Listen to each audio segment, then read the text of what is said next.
Olá pessoal, Fabrício do Pensamento Contábil com vocês aqui mais uma vez. Hoje quero conversar sobre a escrituração contábil digital e os desafios para a entrega de 2016 que faremos em relação aos dados, aos fatos contábeis de 2015. Enquanto muitos estão preocupados com a declaração de imposto de renda da pessoa física, que precisa ser entregue até o final do mês de abril, vários profissionais precisam se preocupar também com a escrituração contábil digital, que precisa ser entregue até o final do mês de maio. Alguns podem pensar, mas a ECD é só para maio, então vou deixar para ver isso depois que eu terminar a declaração da pessoa física. Isso é verdade, eu não posso discordar disso. Entretanto, será que tudo está correto? Será que tudo está de acordo, de tal forma que eu posso me preocupar com a ECD apenas no último mês da sua entrega? Vamos recordar que a escrituração contábil digital é a base para inúmeras finalidades. Afinal de contas, é a história da empresa, né? E as finalidades são as mais diversas, como usar como base para planejamento, para decisões futuras, para eventuais processos judiciais, para concorrência pública, para cumprimento de obrigações acessórias e assim por diante. Portanto, a ECD não é apenas um arquivo a ser entregue para cumprir uma simples obrigação perante a Receita Federal. É algo extremamente valioso e requer atenção e carinho que esse assunto merece. Então, nesse sentido, nós vamos discorrer alguns tópicos aqui para contribuir com essa tarefa tão importante que precisa ser entregue aí por várias pessoas jurídicas aqui instaladas no Brasil, né? Falando um pouquinho de números, resgatando um pouquinho de histórico, as primeiras entregas da ECD ocorreram lá em 2008, ainda como teste. Em 2009 também aconteceram como teste, né? E a primeira entrega efetiva, vamos dizer assim, a primeira entrega obrigatória, né, ocorreu em 2010 em relação aos dados de 2009. E naquela ocasião, então, um pouco mais de 140 mil empresas, pouco mais de 140 mil pessoas jurídicas entregaram a declaração. Nos anos que se seguiram, em 2011, 2012, 2013 e até 2014, quando foi entregue a escrituração de 2013, esse número oscilou para 157 mil, 162 mil, chegando a 177 mil, quase 178 mil pessoas jurídicas. E ano passado, em 2015, entregando os dados relativos de 2014,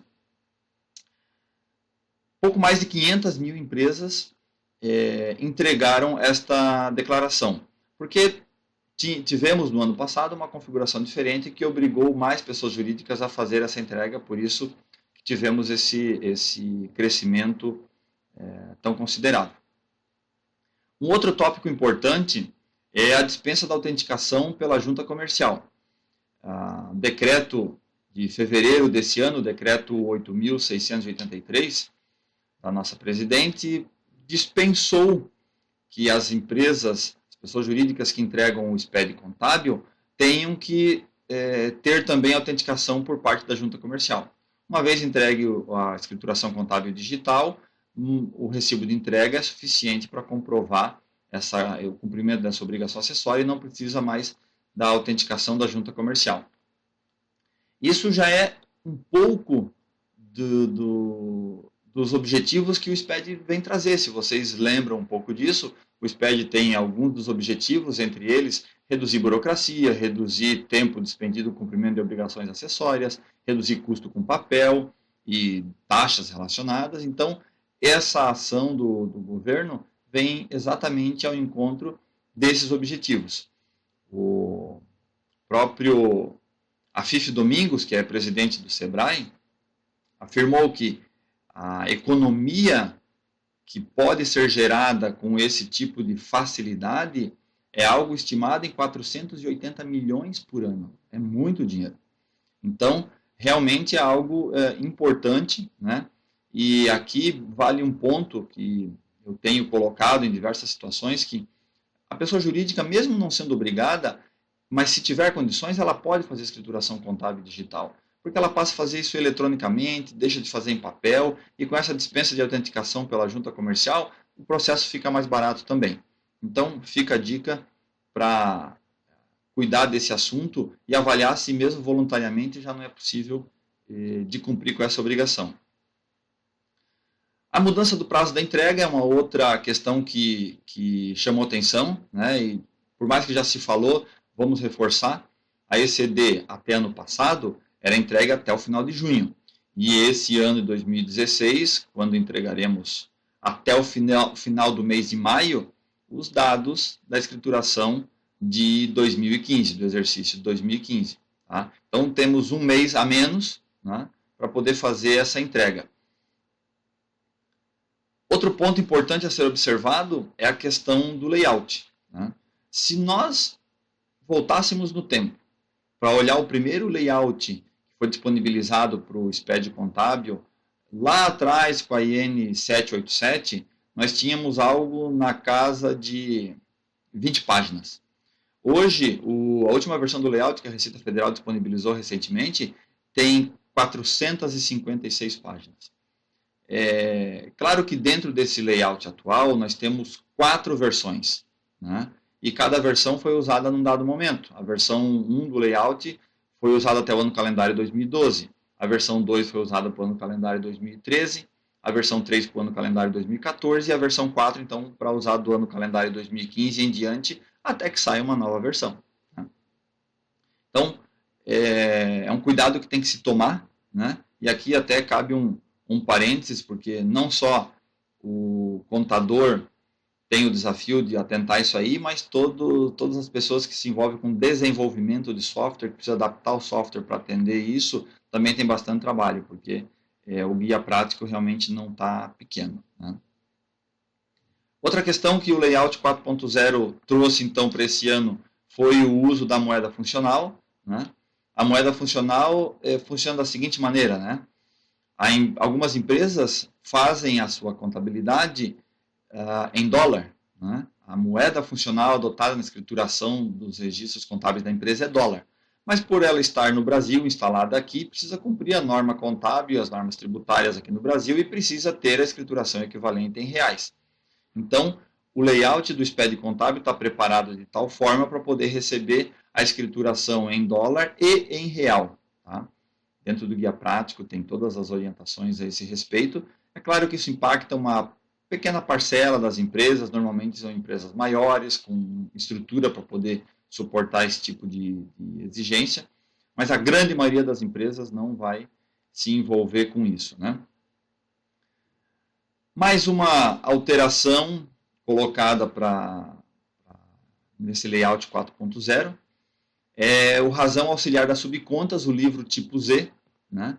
O livro tipo Z ele foi concebido dentro da estrutura do SPED contábil para atender a um detalhamento dos registros feitos nas subcontas que as empresas adotaram em decorrência da Lei 12.973, em decorrência daquela harmonização da nossa norma contábil que trouxe para o nosso cenário, por exemplo, o ajuste a valor presente, né? E aonde fez com que as empresas precisassem manter controles em subcontas para atender a norma tributária, né? Para atender a legislação do imposto de renda. Então, uma empresa, por exemplo, que tem um livro, um diário geral resumido, né? Ela precisa ter diários auxiliares para detalhar as contas que estão escrituradas resumidamente. Mas também as empresas que adotaram subcontas para poder fazer o controle de ajuste a valor presente, por exemplo, tem que adotar um livro razão auxiliar de subcontas para poder detalhar as subcontas quando elas forem utilizadas para controlar mais de um ativo, mais de um passivo. Né? Eventualmente a empresa pode adotar uma subconta para cada tipo de ativo e passivo que precisa ser controlado e que tenha esse tipo de ajuste em função da norma contábil. Aí não seria necessário um livro razão auxiliar das subcontas. Mas cada caso tem que ser avaliado. Então, tem uma questão a ser observada aí bastante importante. Outras alterações, né, para registrar aqui em relação a ECD, né, alterações, na verdade, que vão impactar a escrituração do ano calendário 2016, que será entregue em 2017. né? Então, bacana aqui que já temos essa sinalização, então quem se enquadrar nessa situação já pode se providenciar para que ano que vem faça uma entrega com tranquilidade, que são os seguintes casos, né? Em função do artigo 3º-A da Instrução Normativa 1420 de 2013 da Receita Federal, que trata da ECD, colocou que as empresas do lucro presumido, por exemplo, que não adotarem a previsão do Regulamento de Imposto de Renda, que prevê fazer escrituração por regime de caixa, precisarão fazer ECD, né? Ou seja, facilitando o entendimento, né? Toda empresa do lucro presumido que fizer adotar regime de caixa não vai fazer ECD. O restante tem que fazer, tá? Mesmo que distribua lucro dentro do permitido pela lei, como era a condição até o ano passado, né? As pessoas jurídicas imunes e isentas, a situação que nós tínhamos anteriormente é que se elas tivessem PIS, COFINS ou contribuição previdenciária sobre a receita bruta maior do que R$10 mil, né, para ser recolhido, então elas deveriam fazer a ECD. Isso se mantém, só que tem uma outra condição, né, que foi colocada. Se as empresas, as pessoas jurídicas imunes e isentas, oferirem receitas, doações, incentivos, subvenções, etc., cuja soma seja superior a R$1.200.000, então elas também precisariam fazer ECD. Tá? Ou seja, aqui nós temos duas condições, então. Atendendo uma ou outra, a pessoa jurídica imune e isenta precisa fazer a ECD. Então, provavelmente vai aumentar o leque de imunes e isentos que precisam entregar essa obrigação. Tá?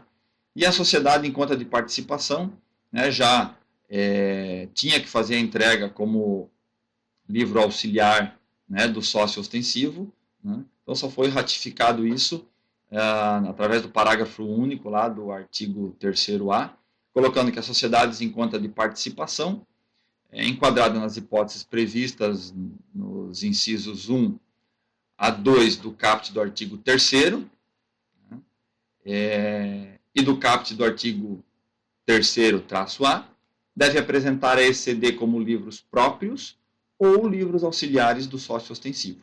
Tá? Mas então fica a pergunta, ok, e quem é que não precisa fazer a ECD? Né? Continuam dispensadas as empresas do Simples, por exemplo, as autarquias, fundações, órgãos públicos e as pessoas jurídicas inativas. Né?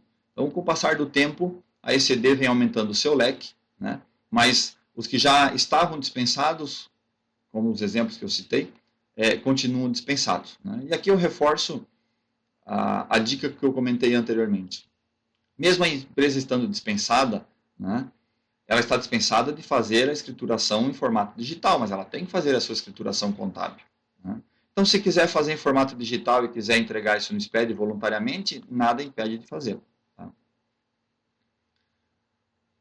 E para finalizar a nossa conversa, eu já quero fazer um gancho aqui com a ECF, né? Teremos esse ano a segunda entrega da ECF, que foi um projeto que nasceu ano passado, que teve a primeira entrega no passado, em substituição à nossa famosa DIPJ. Né?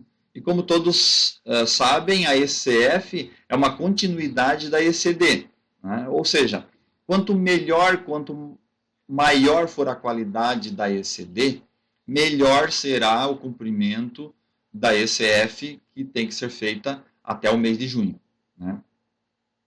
Então, eu quero voltar ao comentário inicial. Né?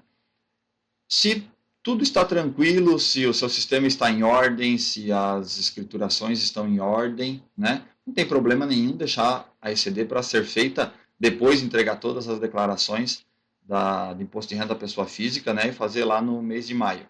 Agora, se eventualmente há alguma dúvida nisso tudo, então minha sugestão é, desde já, se tomem as providências, se verifique o que precisa ser verificado para que essa escrituração seja a melhor possível, tenha a maior qualidade possível. Tá? Espero que essas informações possam contribuir com vocês. Quero convidá-los para visitar o nosso blog, www.pensamentocontábil.com.br/blog. Né? Visitar a nossa fanpage também no Facebook E se gostaram desse vídeo, pode dar um curtir aí no YouTube e em breve voltamos a nos falar com outros assuntos. Até logo!